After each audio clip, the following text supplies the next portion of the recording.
Germans stunned as one American soldier fought off 250 men alone for over an hour. January 26, 1945, Holtzwihr, France.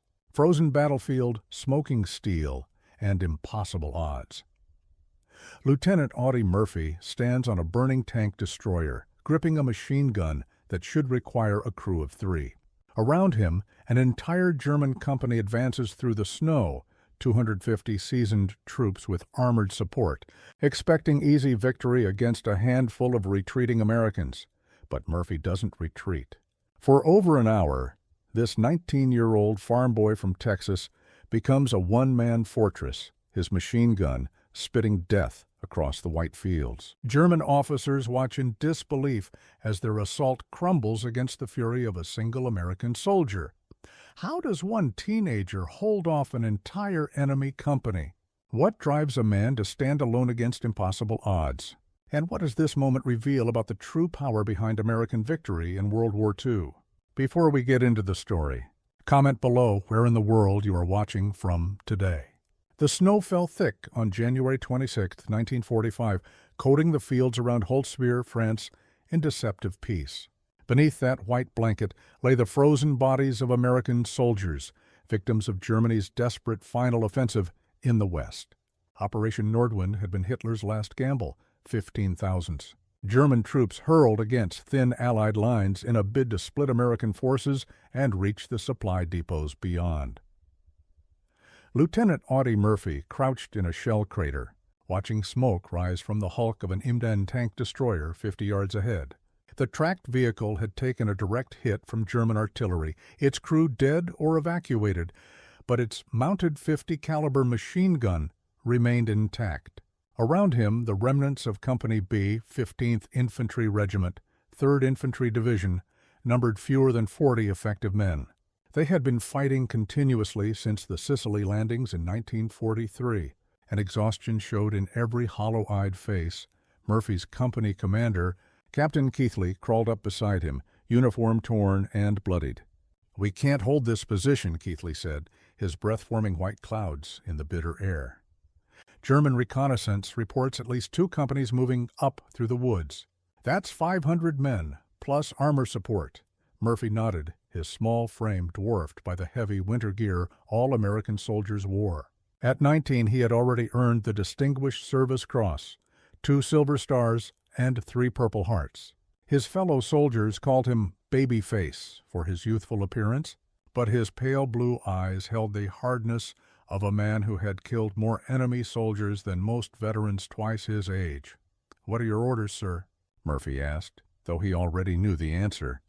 "Fall back to the woods. Set up defensive positions 200 yards east." Keithley paused, studying the burning tank destroyer. "Someone needs to stay behind, slow them down. Buy us time to dig in." Murphy checked his M1 carbine, counting the remaining magazines in his ammunition pouch. 18 rounds per magazine, 6 magazines left. Against an entire German company, it would last perhaps 3 minutes of sustained fire.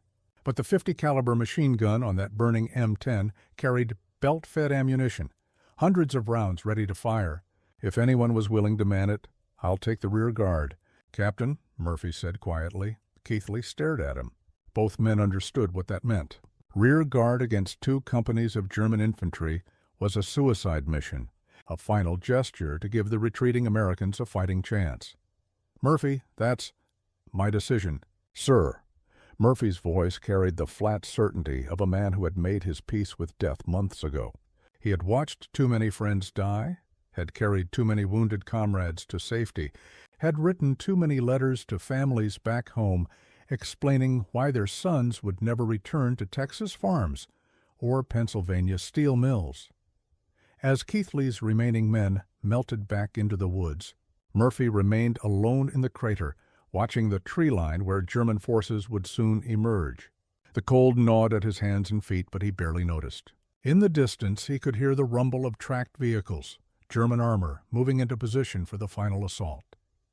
Murphy's mind drifted back to rural Texas, to the hardscrabble farm where he had learned to shoot. His father had abandoned the family during the Depression, leaving 12-year-old Audie to feed his siblings with whatever he could hunt or trap. The .22 rifle had been their lifeline then, one shot. One rabbit, the difference between eating and going hungry. He had tried to enlist after Pearl Harbor, but the Marines rejected him for being too small. The paratroopers turned him away for the same reason. Finally, the Army accepted him, though drill sergeants initially doubted whether the 112-pound teenager could even carry a full combat load. They had been wrong. Murphy possessed something that couldn't be measured in height or weight, an absolute refusal to quit. In Sicily, he had single-handedly eliminated a German machine gun nest that had pinned down his platoon.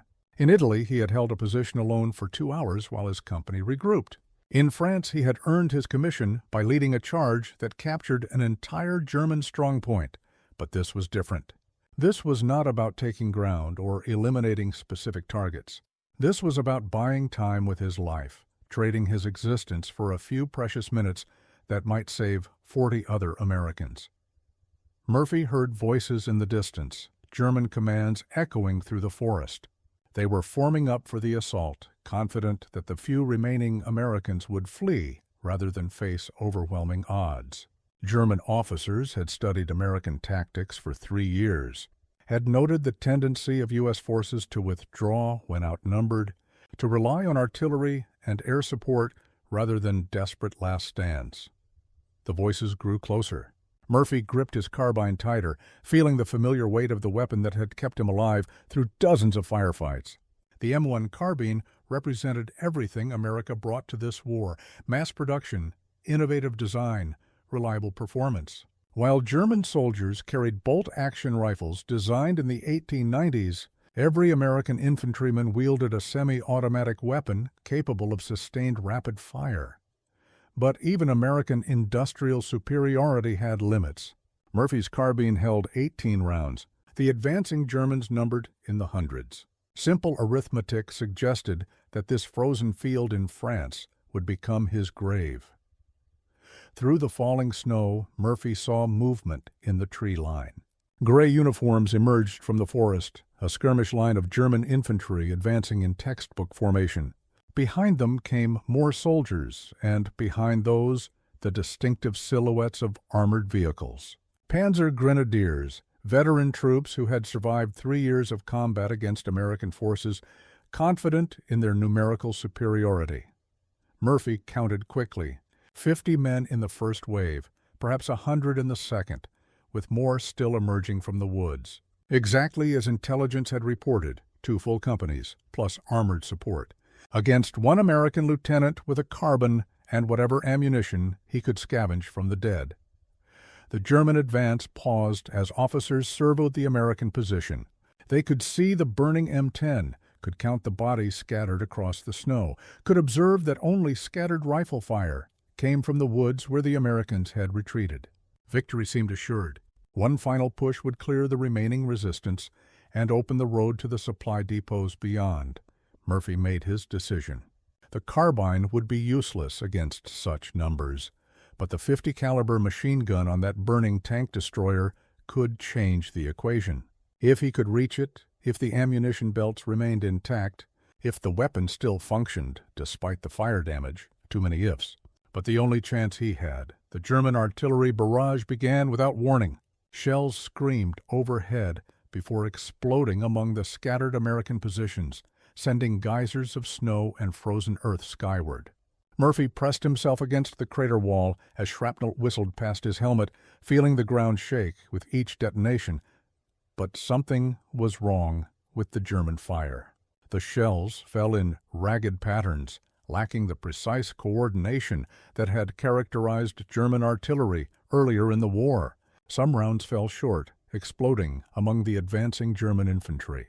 Others overshot their targets entirely, wasting precious ammunition on empty fields. Murphy recognized the signs of a military machine under strain. German artillery units were running short of experienced crews, relying increasingly on hastily trained recruits and foreign conscripts who lacked the skill to coordinate complex fire missions. More critically, they were running short of shells themselves. American bombing raids had systematically destroyed German ammunition factories. forcing artillery commanders to ration every round. The barrage lifted as suddenly as it had begun. German officers shouted commands, and the infantry resumed their advance. Murphy could see their faces now, young men and old, mixed together in units that would have been unthinkable earlier in the war. The Wehrmacht was scraping the bottom of its manpower barrel, sending 16-year-old boys and 50-year-old reservists into combat alongside the few remaining veterans. Murphy sprinted from the crater toward the burning M10, knowing he had perhaps 30 seconds before German riflemen could bring him under fire. The tank destroyer's hull radiated heat despite the freezing air, and flames still flickered from the engine compartment. But the turret-mounted machine gun appeared intact, its long barrel pointed toward the advancing enemy. He vaulted onto the vehicle's sloped armor, feeling the hot steel through his boots. The .50 caliber Browning machine gun sat in its ring mount like a mechanical predator, fed by a belt of ammunition that snaked down into the turret's interior. Murphy had trained on this weapon during his promotion to officer status, had learned its capabilities and limitations during long hours on Army firing ranges. The M2 Browning fired .50 caliber bullets at 450 to 600 rounds per minute, each projectile capable of punching through light armor at ranges exceeding a mile. In the hands of a skilled operator, it could sweep entire infantry formations from the battlefield. But it required steady nerves and careful ammunition management, traits that would be tested to their limits in the next hour. Murphy grasped the weapon's spade grips, feeling the mechanical precision of American engineering beneath his frozen fingers. The Germans had closed to within 200 yards, close enough for him to see individual faces, close enough to hear their confident voices calling to each other in anticipation of easy victory. A German lieutenant raised his submachine gun, pointing toward the lone figure on the burning tank destroyer. The officer seemed puzzled by what he saw, one American soldier manning a position that should have been evacuated minutes ago. In German tactical doctrine, isolated troops either surrendered or withdrew to rejoin their units. They did not stand alone against overwhelming odds. Murphy swung the machine gun towards the advancing line of gray uniforms. The weapon moved smoothly on its mount, designed for rapid target acquisition and sustained fire. Through the iron sights, he could see German soldiers advancing in formation, confident that their numerical superiority guaranteed victory. The first burst from the .50 caliber gun shattered that confidence. Forever, the Browning machine gun roared to life with a sound like thunder, its heavy bullets tearing through the German formation with devastating effect. Murphy watched through the gun sight as entire squads crumpled under the withering fire, their confident advance dissolving into chaos and terror. The .50 caliber rounds, each nearly as long as a man's finger, struck with the force of artillery shells. German soldiers who had survived years of combat against American forces had never experienced anything like this. One man delivering the firepower of an entire platoon, sustained fire that seemed to come from an inexhaustible source. Murphy traversed the gun smoothly from left to right, cutting down German infantry like wheat before a scythe. The belt-fed ammunition system allowed him to maintain fire without pause, each spent cartridge ejecting in a golden arc to clatter on the tank destroyer's deck. Within seconds, brass cases formed a growing pile around his boots. Physical evidence of American industrial capacity translated into battlefield superiority. The psychology of the moment was as devastating as the bullets themselves. German officers had planned this assault based on careful intelligence. 40 American defenders, minimal heavy weapons, predictable withdrawal in the face of superior numbers.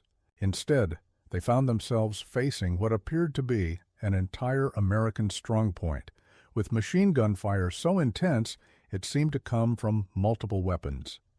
Panic spread through the German ranks.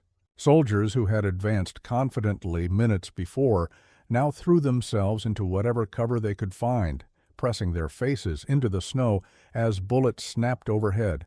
Veterans recognized the distinctive sound of the Ryu, American .50 caliber, a weapon they had learned to fear during 3 years of combat, but they had never faced it deployed.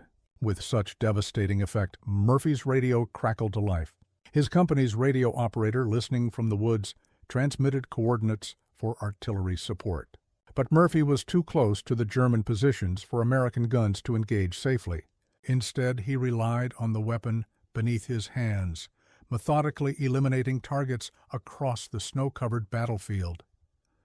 A German officer attempted to rally his men, standing upright to shout commands. Murphy centered the machine gun's sights on the figure and squeezed the trigger. The officer vanished in a spray of snow and blood, his voice silenced forever. Leaderless, the German assault wavered and broke, soldiers scrambling for whatever cover they could find. But this was only the first wave. Murphy could see more gray uniforms emerging from the tree line, a second company of infantry, plus the rumble of approaching armor. German tanks and assault guns moved through the forest, their crews confident that their thick steel could withstand whatever fire the isolated American might direct against them. Murphy swung the machine gun toward the new threats, his movements smooth despite the adrenaline coursing through his veins. The M2 Browning's 50 caliber rounds could penetrate light armor at close range, but against main battle tanks, they would serve primarily to suppress enemy crews and damage vision equipment. The ammunition belt continued feeding smoothly into the weapon's mechanism, each round representing the industrial might of a nation that had transformed itself from Depression-era poverty to wartime abundance in less than 4 years. American factories were producing 50 caliber ammunition at a rate of millions of rounds per month, ensuring that every machine gun position could maintain sustained fire indefinitely. German planners had studied American industrial statistics, but they had failed to grasp their battlefield implications.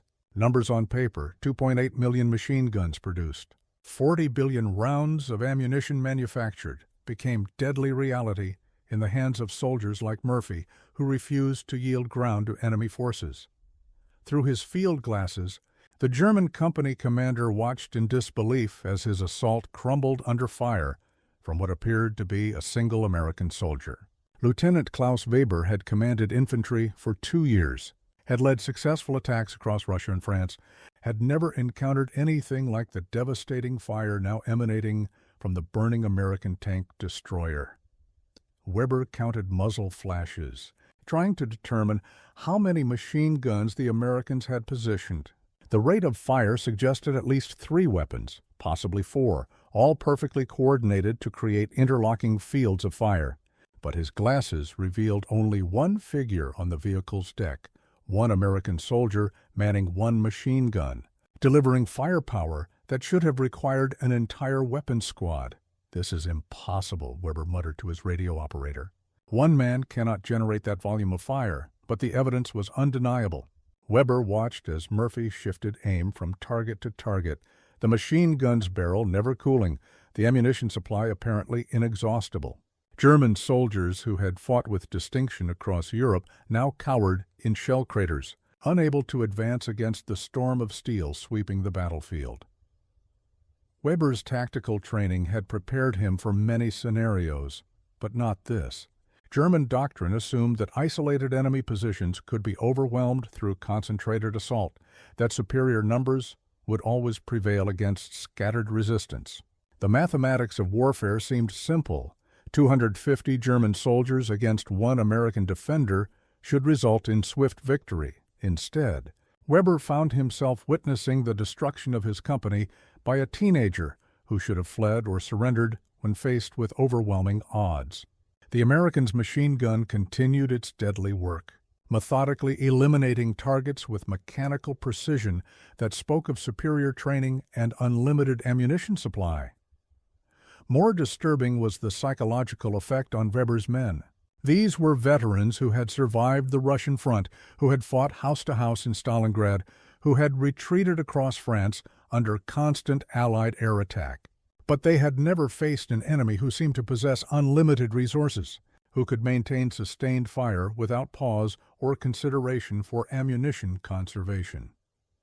Weber raised his radio, trying to contact artillery support, But German batteries were already committed to other sectors, their limited ammunition reserves allocated according to careful calculations that assumed conventional infantry combat.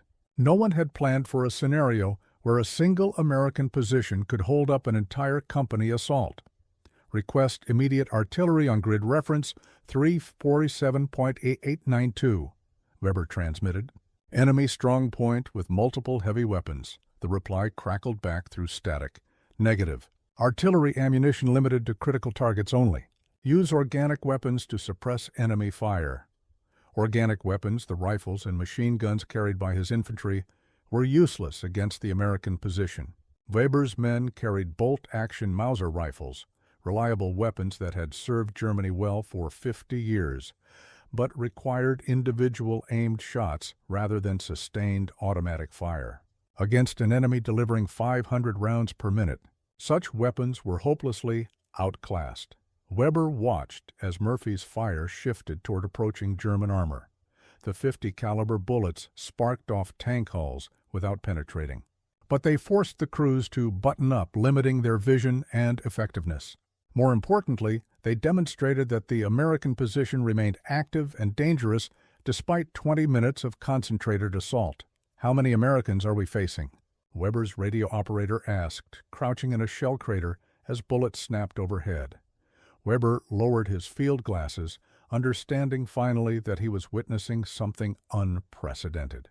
Not a conventional defensive position, but the embodiment of American industrial power translated into individual combat effectiveness. One soldier with access to unlimited ammunition, superior weapons, and the kind of training that only a wealthy nation could provide its military forces. "We are not fighting one American," Weber said quietly. "We are fighting America itself."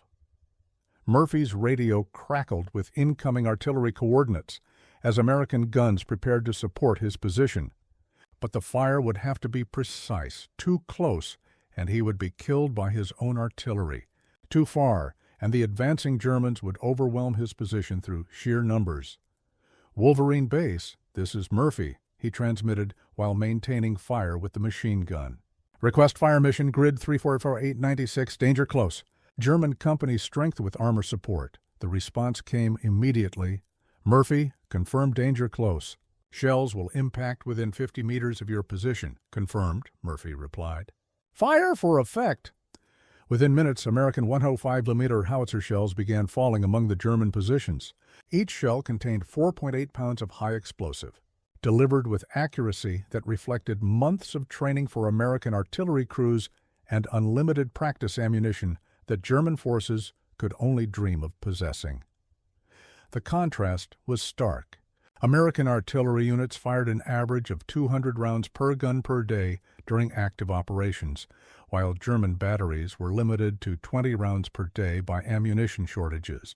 American factories produced artillery shells faster than German forces could expend them, creating a battlefield environment where U.S. commanders could call for fire support without concern for conservation. Murphy continued, working the machine gun as shells exploded around the German positions. The combination of direct fire from his weapon and indirect fire from American artillery created a killing zone that no infantry assault could penetrate. German soldiers found themselves trapped between the hammer of falling shells and the anvil of Murphy's sustained machine gun fire. But the Germans were not finished. Weber's company had taken severe casualties, but reinforcements were moving up through the forest, a second company of infantry, plus additional armor support. German doctrine called for continuous pressure, for wearing down American resistance through repeated assaults that would eventually exhaust both ammunition and personnel. Weber himself led the second wave, recognizing that his military reputation depended on eliminating this impossible American position.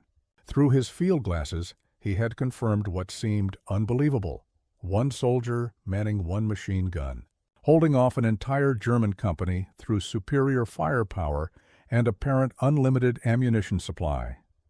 The second assault began with German tanks leading the advance, their thick armor designed to withstand American anti-tank weapons while providing fire support for following infantry. But Murphy's 50 caliber gun continued its deadly work, forcing tank crews to close their vision ports and rely on limited periscope views that restricted their effectiveness. German infantry followed the tanks, hoping their armor would draw American fire while allowing foot soldiers to close the distance. But Murphy had learned the tactical lessons of 3 years' combat. He ignored the tanks, focusing instead on the vulnerable infantry that represented the real threat to his position. The machine gun's ammunition belt continued feeding smoothly into the weapon's mechanism, each round representing American industrial capacity that German planners had consistently underestimated. While German factories struggled to produce sufficient ammunition for basic training, American plants operated around the clock, staffed by workers who understood that every bullet might save an American life in combat. Murphy's position on the burning tank destroyer became a symbol of American military doctrine, superior equipment in the hands of well-trained personnel, supported by industrial capacity that could sustain operations indefinitely. German forces had learned to fear American artillery and air power, but they had underestimated the deadliness of American small unit tactics when properly equipped and supplied. As the second German assault crumbled under Murphy's fire, Weber realized that conventional tactics would not dislodge this position. The American soldier appeared to possess unlimited ammunition, superior weapons, and the kind of tactical skill that reflected months of intensive training that German forces could no longer afford to provide their personnel. Murphy's radio remained his lifeline to American artillery support, the crackling device connecting him to fire direction centers that could deliver devastating bombardments within minutes of his call. The contrast with German communications was stark. While Murphy enjoyed direct access to divisional artillery, German companies often operated without radio contact, relying on runners and signal flares to coordinate support. Wolverine Base. Adjust fire 50 meters north, Murphy transmitted, while traversing his machine gun toward a new concentration of German infantry. Multiple targets in the open, the response came immediately. Adjusting fire. Time of flight 30 seconds. American artillery doctrine emphasized rapid response and unlimited ammunition expenditure. Artillery commanders were trained to fire first and calculate costs later, knowing that American factories could replace expended shells faster than enemy forces could replace casualties. This approach created a psychological advantage that complemented the physical destruction of high-explosive shells. Murphy watched as German soldiers attempted to advance under cover of smoke grenades, hoping to obscure his vision and close the distance to assault range. But the 50 caliber machine gun's penetrating power allowed him to fire through the smoke, guided by muzzle flashes and movement glimpsed through the artificial fog. The machine gun's sustained fire began taking its toll on the weapon itself. The barrel grew hot from continuous operation, requiring Murphy to fire in shorter bursts to prevent overheating. But American manufacturing quality ensured that the weapon continued functioning despite conditions that would have disabled less reliable equipment. German casualties mounted steadily as Murphy's fire combined with American artillery to create an impassable killing zone. Bodies in gray uniforms littered the snow-covered field, testimony to the effectiveness of American firepower when properly employed. But German commanders continued feeding reinforcements into the assault, hoping that sheer numbers would eventually overwhelm the isolated American position. Weber realized that his company was being destroyed piecemeal by an enemy who seemed to possess unlimited resources. German tactical doctrine called for overwhelming isolated positions through concentrated assault, but this assumed that enemy ammunition would be exhausted and enemy morale would crack under pressure. Neither assumption applied to the American position. Murphy's radio crackled again. "Wolverine 6, this is base. We show heavy casualties in your sector. Do you require medical evacuation?" "Negative," Murphy replied. "All casualties are enemy." Continuing mission. The radio operator at artillery headquarters paused, struggling to believe what he was hearing. One American soldier reporting enemy casualties in the hundreds while requesting continued fire support against advancing German formations. It seemed impossible, but Murphy's steady voice carried the flat certainty of someone reporting observable facts. Telling and preparing this story took us a lot of time, so if you are enjoying it, subscribe to our channel. It means a lot to us. Now, back to the story. American artillery continued falling among German positions, each shell representing the industrial might of a nation that had transformed itself from peacetime production to wartime output in less than 4 years. Ford Motor Company alone produced more military vehicles than the entire German automotive industry, while General Motors manufactured aircraft engines faster than Germany could build complete airplanes. This industrial advantage translated directly into battlefield superiority. Murphy's machine gun never lacked ammunition because American factories operated 24 hours per day, staffed by workers who understood that production quotas meant life or death for soldiers overseas. German workers, by contrast, labored under constant Allied bombing, with materials shortages that limited output and frequent power failures that halted production entirely. The psychological effect on German forces was as devastating as the physical casualties. Soldiers who had been taught that American troops were soft and inexperienced found themselves facing an enemy who seemed to possess unlimited resources and unshakable determination. Murphy's refusal to retreat in the face of overwhelming odds challenged every assumption about American military capabilities. While Murphy held his ground in frozen France, American factories hummed with activity that would have seemed impossible just 4 years earlier. The Ford Motor Company had converted from automobile production to building B-24 bomber engines, producing complete power plants faster than German factories could manufacture individual components. General Motors stamped out tank hulls on assembly lines that had once produced Buicks and Chevrolets, while shipyards in California and Maine launched Liberty ships faster than German submarines could sink them. The numbers told a story of industrial transformation that staggered even American planners. U.S. aircraft production reached 300,000 units during the war years, compared to Germany's total of 119,000. American shipyards produced 2,510 Liberty ships, each capable of carrying 10,000 tons of supplies to support overseas operations. Tank production exceeded 88,000 units, while German factories managed only 67,000, despite starting the war with superior designs and experienced crews. But perhaps most importantly, American factories produced 2.8 million .150 calibers machine guns and 40 billion rounds of ammunition, more than enough to equip every American soldier. With the kind of firepower that Murphy was demonstrating on the battlefield near Holtzwihr, the industrial capacity that supported one soldier's desperate stand represented the culmination of democratic capitalism mobilized for total war. Murphy's machine gun continued its deadly work, each burst representing not just his individual courage, but the collective effort of millions of American workers who had transformed their economy to support the war effort. The Browning Automatic Rifle Company in Ohio produced machine guns around the clock, staffed by women who had never seen a factory before Pearl Harbor, but who now manufactured weapons with precision that exceeded pre-war military standards. German intelligence had studied American industrial statistics, but German planners had failed to grasp their battlefield implications. Reports of massive production increases seemed like propaganda, too fantastic to represent reality.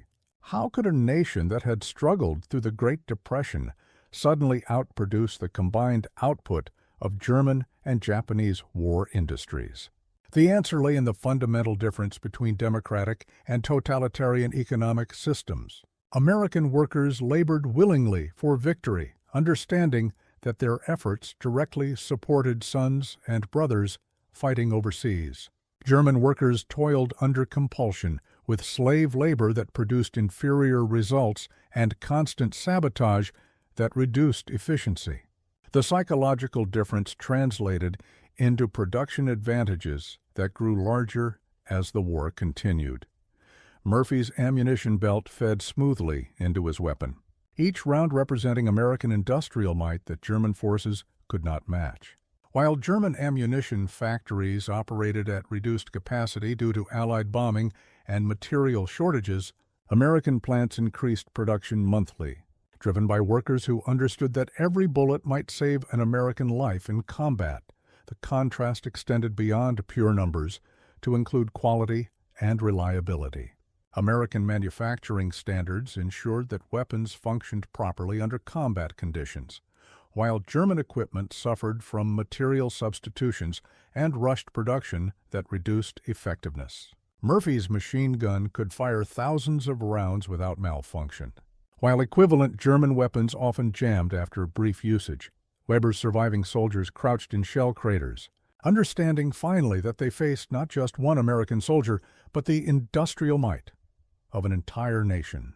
Every burst from Murphy's machine gun represented production capacity that Germany could never match, supported by resources that seemed unlimited and workers whose dedication to victory exceeded anything that compulsion could achieve. The psychological impact was devastating. German soldiers had been taught that American equipment was inferior, that American soldiers lacked fighting spirit, that numerical superiority would always overcome material disadvantages. Murphy's stand shattered these assumptions, demonstrating that properly equipped and determined Americans could achieve what seemed impossible according to conventional military wisdom. After more than an hour of sustained combat, Weber finally acknowledged what his surviving soldiers already understood: the assault had failed. Despite deploying more than 250 men against a single American defender, despite bringing armored support and artillery coordination, despite following tactics that had succeeded across Europe and Russia, his forces could not dislodge Murphy from his position. The casualty reports told the story in stark numbers.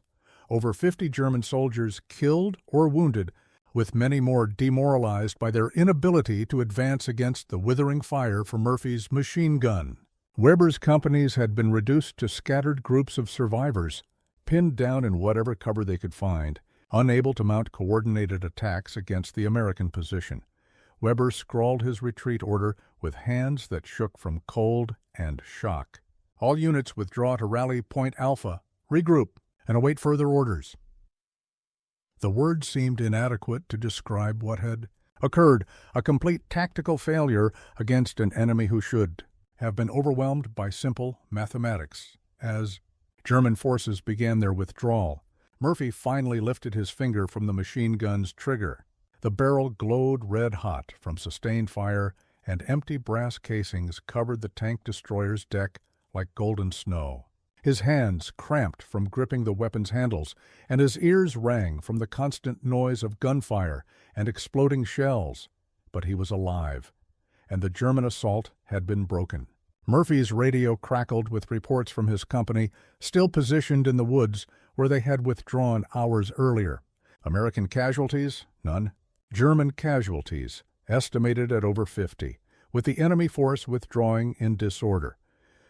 Murphy climbed down from the burning tank destroyer, his legs unsteady from exhaustion and adrenaline. His uniform was torn and bloody, marked by fragments from German artillery shells that had fallen close enough to shower him with debris. But he had held the line, had demonstrated that individual courage backed by superior equipment could achieve victories that seemed impossible according to conventional military wisdom. Captain Keithley emerged from the woods, leading the surviving members of Company B back to their original positions. The German withdrawal had been so complete that American forces could reoccupy the ground they had been forced to abandon hours earlier. Murphy's stand had not only stopped the German assault, but had set conditions for an American counterattack that would drive enemy forces even further back. My God. "Murphy," Keithley said, staring at the scattered German equipment and the bodies across the snow-covered field. "What did you do here?" Murphy checked his ammunition supply automatically, noting that several thousand rounds remained in the machine gun's ammunition boxes. American logistics had provided more than enough firepower to sustain his defense, with reserves that would have allowed him to continue fighting for hours if necessary. "I held the line, sir," Murphy replied quietly. "Just like you ordered?" But both men understood that something unprecedented had occurred. One American soldier, properly equipped and determined to stand his ground, had achieved what entire companies sometimes failed to accomplish. The machine gun that had seemed like just another piece of equipment had become a decisive weapon in the hands of someone who refused to yield to overwhelming odds. The psychological effect on Murphy's comrades was immediate and profound. Soldiers who had been demoralized by the German assault now looked at their young lieutenant with something approaching awe. If Murphy could hold off an entire enemy company single-handedly, what could their unit accomplish when fighting as a coordinated force with full American support? American morale, which had suffered during the initial German offensive, rebounded dramatically as word of Murphy's stand spread through the division. Radio operators transmitted the story to adjacent units, where it was received with initial disbelief and then growing excitement as confirmation arrived from multiple sources. 3 months later, Murphy stood at attention in a ceremony that seemed surreal after the brutal reality of combat. The Medal of Honor felt heavy against his chest, its blue ribbon bright against his olive-drab uniform. Around him, officers and enlisted men listened as the citation was read aloud, describing his actions in formal language that somehow failed to capture the desperate reality of that frozen afternoon in France. Second Lieutenant Audie Murphy distinguished himself by conspicuous gallantry and intrepidity at the risk of his life above and beyond the call of duty. The words continued, but Murphy's attention drifted to the faces of his surviving comrades, men who had witnessed what bureaucratic language could never adequately describe. The citation mentioned specific details. Single-handedly held off an enemy attack of German infantry company supported by 6 tanks. Climbed on the burning tank destroyer, manning its machine gun. Killed or wounded 50 Germans. Remained there for nearly an hour. But numbers and official language could not convey the psychological impact of Murphy's stand, both on his own forces and on the German units that had faced his fire. Word of the action had spread through American units across the European theater, becoming a symbol of individual courage that reinforced morale and fighting spirit when both were desperately needed. Murphy accepted congratulations with characteristic modesty, uncomfortable with the tension that he felt belonged to the men who had not returned from Europe's battlefields. In his mind, he had simply done what any American soldier would do when faced with the choice between holding ground and abandoning his comrades to enemy forces. The ceremony attracted national media attention, with reporters eager to interview the small-town Texas farm boy who had become America's most decorated soldier. Murphy answered their questions politely but briefly, preferring to deflect attention toward his unit and the broader American war effort that had made individual actions like his possible. "What went through your mind during the battle?" one reporter asked. "I was thinking about my men," Murphy replied, "about giving them time to set up defensive positions, about doing my job." The simplicity of his response masked the complexity of what had actually occurred. Murphy's stand represented more than individual heroism. It demonstrated the effectiveness of American military doctrine that emphasized superior equipment, unlimited logistical support, and training that prepared soldiers to fight effectively even when isolated from their units. American newspapers carried the story nationwide, with headlines that celebrated Murphy's achievement while emphasizing its broader significance for American military capabilities. Editorial writers noted that Murphy's success reflected the industrial capacity that allowed American forces to operate with advantages that enemy forces could not match.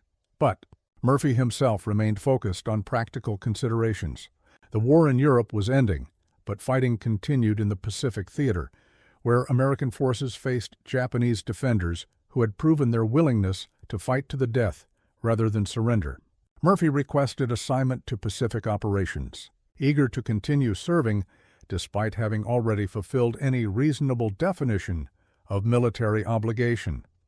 His superiors denied the request, recognizing that Murphy's value as a symbol of American fighting spirit exceeded his worth as an individual combat soldier.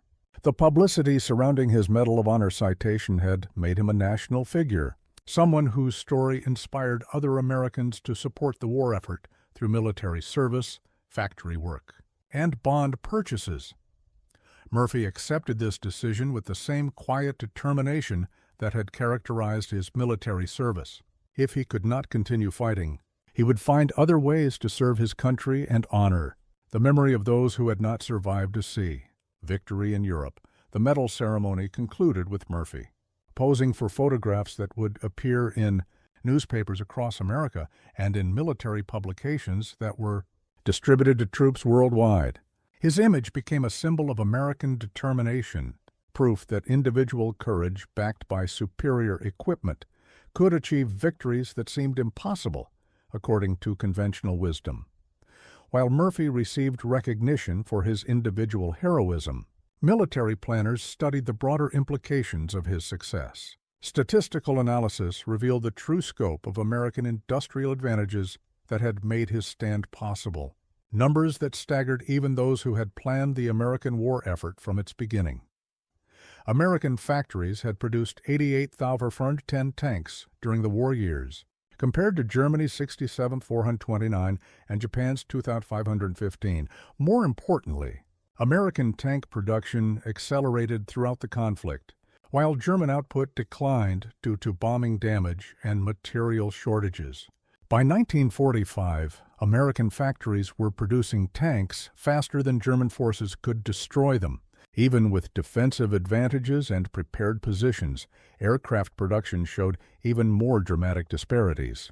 American plants delivered 324,750 military aircraft, including Top 73 Flinga, Fortresses and 18th F-482 B-24 Liberators, heavy bombers that had systematically destroyed German industrial capacity while maintaining American production at maximum efficiency. German aircraft production totaled 119,907 units, handicapped by material shortages and bombing damage that reduced quality while limiting quantity. But the most revealing statistics concerned small arms and ammunition production. American factories manufactured 20,000 machine guns per month at peak production, while producing 40 billion rounds of ammunition, enough to sustain intensive combat operations on multiple fronts simultaneously. German ammunition production, by contrast, was limited to training allotments that barely prepared soldiers for combat conditions. Murphy's machine gun had functioned perfectly during sustained fire that would have disabled inferior weapons, reflecting quality control standards that American manufacturers maintained despite massive production increases. German weapons produced under increasing pressure with substitute materials often failed after brief usage, reducing their effectiveness even when available in adequate numbers. The economic foundation of these advantages traced to fundamental differences between democratic and totalitarian production systems. American workers understood that their efforts directly supported sons and brothers fighting overseas, creating motivation that no amount of compulsion could match. German workers labored under threats that produced compliance but not dedication, while slave labor actively sabotaged production whenever possible. American gross domestic product had reached 40% of global totals by 1945, a concentration of economic power that no combination of enemies could challenge. This wealth translated into military advantages that compounded over time: better equipment, superior training, unlimited logistics support, and the kind of tactical flexibility that allowed soldiers like Murphy to achieve victories through individual initiative rather than rigid adherence to doctrine. German military planners had studied American industrial statistics throughout the war, but they had consistently underestimated their battlefield implications. Numbers that seemed impossible: daily production rates exceeding German monthly output, ammunition expenditures that dwarfed enemy totals, replacement rates that exceeded casualties by factors of 10 or more, proved to be conservative estimates of American capacity. The psychological effect on enemy forces was as devastating as the physical superiority of American equipment.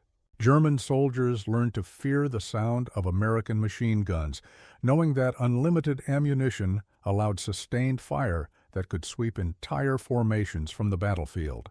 Japanese defenders recognized American artillery by its lavish expenditure of shells, demonstrating resources that seemed infinite compared to their own carefully rationed supplies. Murphy's stand at Holtzwihr represented the culmination of this industrial advantage, one soldier with access to unlimited ammunition, superior weapons, and the kind of training that only a wealthy nation could provide its military forces. The machine gun that had seemed like standard equipment became a decisive weapon when, backed by American logistics and wielded by someone who understood that individual courage could leverage national resources into battlefield victory.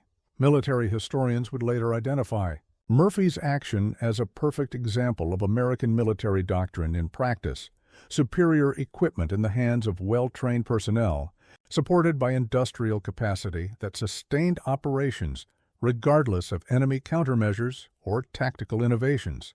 Today, Murphy's grave at Arlington National Cemetery draws visitors who come to honor not just his individual sacrifice, but what his story represents about American military capabilities. The simple headstone, identical to thousands of others in the hallowed ground, bears only his name, rank, and dates of service. No mention of the Medal of Honor or the impossible odds he overcame on that frozen afternoon in France. But visitors often leave tokens that show they understand the broader significance of his story. Small American flags, flowers, and notes from veterans who served in later conflicts where American industrial superiority continued to provide decisive advantages. Murphy's legacy extends beyond his individual actions to encompass the system that equipped him for victory against overwhelming odds. School groups regularly visit Arlington, where guides explain how Murphy's stand demonstrated the effectiveness of American military doctrine that emphasized superior equipment, unlimited logistical support, and training that prepared soldiers to fight effectively even when isolated from their units. Children learned that courage alone was not enough. Murphy's success required the industrial might of a democratic nation, mobilized for total war. The contrast with enemy capabilities remained stark in historical perspective. German war production peaked in 1944 despite 3 years of preparation, while American output continued accelerating throughout the conflict.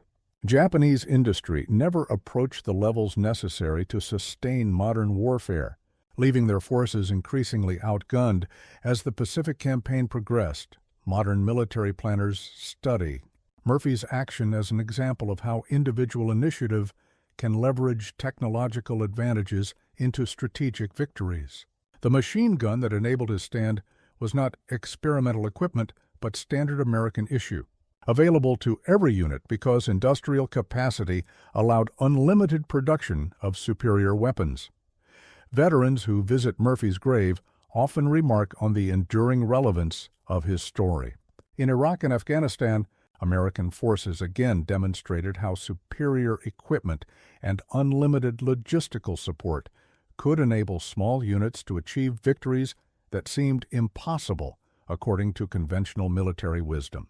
The technology had advanced: night vision, precision-guided munitions, satellite communications, but the fundamental principle remained unchanged. Murphy's individual courage became a symbol of American military culture that values initiative over rigid adherence to doctrine, that trains soldiers to think creatively when faced with unexpected challenges, that provides equipment reliable enough to function under the most demanding conditions.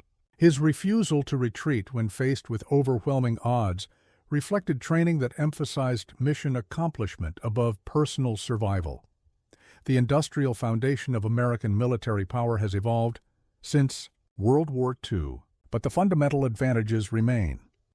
American defense contractors continue producing equipment whose quality and quantity exceed anything that potential enemies can match, while American military training creates the kind of individual competence that Murphy demonstrated under fire. Historical perspective reveals that Murphy's stand was simultaneously unique and representative, unique in its dramatic circumstances, and individual heroism, representative of American military capabilities that transformed democratic industrial capacity into battlefield superiority. The lesson for modern Americans is that freedom must be defended, not just through individual courage, but through the national commitment to maintain technological and industrial advantages that support those who serve. Murphy's story reminds contemporary audiences that military strength requires more than patriotic sentiment. It demands the kind of sustained investment in equipment, training, and logistics that allows democratic societies to prevail against totalitarian enemies who may possess advantages in geography, population, or tactical surprise.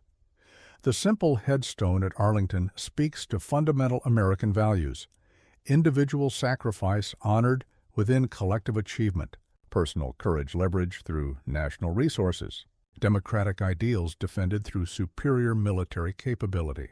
Murphy's legacy challenges each generation to maintain the industrial and technological foundations that enable freedom to triumph over tyranny. If you enjoyed the story, I handpicked this next story that you will enjoy. Please don't miss this one. Click here to watch it.